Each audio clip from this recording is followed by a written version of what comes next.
All right, part two of some of the strangest interviews I've had in my radio career.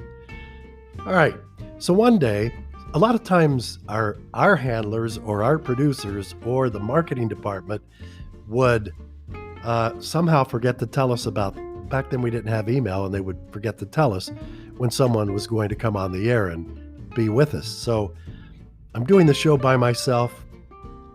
I put on a long couple of pieces of music because I had to go to the bathroom. So I'm walking through the corridors of ABC Radio in Washington, D.C. to go to the men's room. And walking towards me in the opposite direction is Charlton Heston. And I'm going, that's Charlton Heston. What the hell is he doing up there? Well, we had an AM station too called WMAL, and sometimes we would split the guest up on the AM and on our FM. But I had no idea. And so as he gets closer to me, because it was a long corridor, when we were in shot of our voices, I said, "Holy cow, you must be Moses." And he said, "Holy cow, you must be Scott Woodside." And I said, "Are you Charlton Heston? Really? No shit?" And he says, "No shit.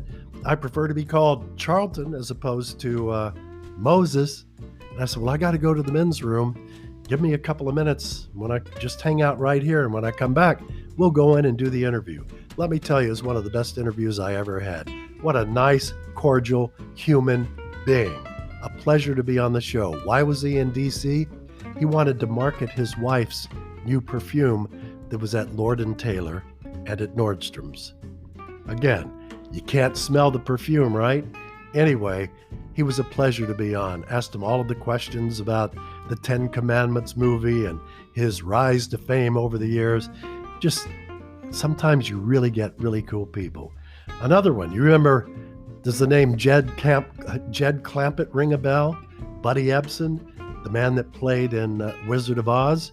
Well, Buddy Ebsen really was known more than anything, Jed Clampett on the Beverly Hillbillies TV show. So he came on. I don't remember why he came in for an interview, but he did. And every time someone would come into the studio, we would ask them if they could cut a little snippet of audio that we could play between songs, like, "Hey, this is Charlton Heston, and whenever I'm in DC, I like to part the airwaves for Elliott and Woodside," you know, or Ronald Reagan.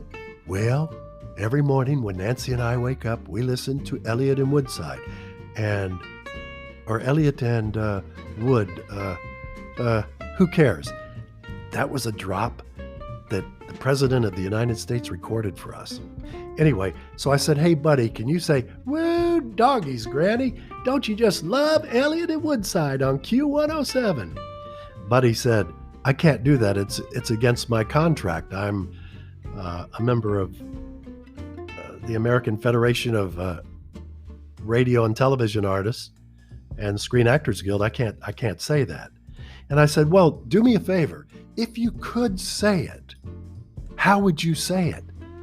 And he said, "Oh, well, that's easy. I'd go, 'Woo, doggies, Granny. Oh, man, don't you just love listening to Elliott and Woodside every morning on Q107? Woo!'" And I said, "Well, thank you." Well, unbeknownst to him, we had an engineer recording everything on the mic, even during the songs. So we had a beautiful drop by him that we never paid him for. Another guy, you remember Jim Varney, James Albert Varney, American actor, comedian, writer? He's best known for his comedic role as Ernest P. Worrell, right? He came on the show. Now, he was a trained opera singer in the classical stuff, and he really didn't want to talk about Ernest P. Worrell. I think it was going to be some movie that was coming out or something. But I said, you know, as we ended up the interview, I said, "Hey, can you do a voice drop for us?" And I wrote it out on a piece of paper, and it said, "Hey, this is Ernest P. Worrell, and whenever I'm in town, I listen to Elliott and Woodside on Q107. You know what I mean, Vern?" That's what he was famous for, right? He says, I can't possibly do this. You know, I hate that character. I'm no longer doing that character. And my agent won't allow me to do anything in that character anymore. Plus, I don't want to do it. I said, well, if you could do it, how would you do it? And I'll be damned if he didn't say, you know, hey, this is Ernest P. Worrell, or Worrell, however he pronounced it. And every morning when I wake up or I'm in town, I listen to Elliott and Woodside on Q107. You know what I mean, Vern? And the engineer recorded that. As soon as he left, we started playing it on the air. But it was crazy, crazy, crazy stuff. Oh, I've got a couple of more. I'll be right back. Don't go anywhere. I'm having fun. I hope you're enjoying these.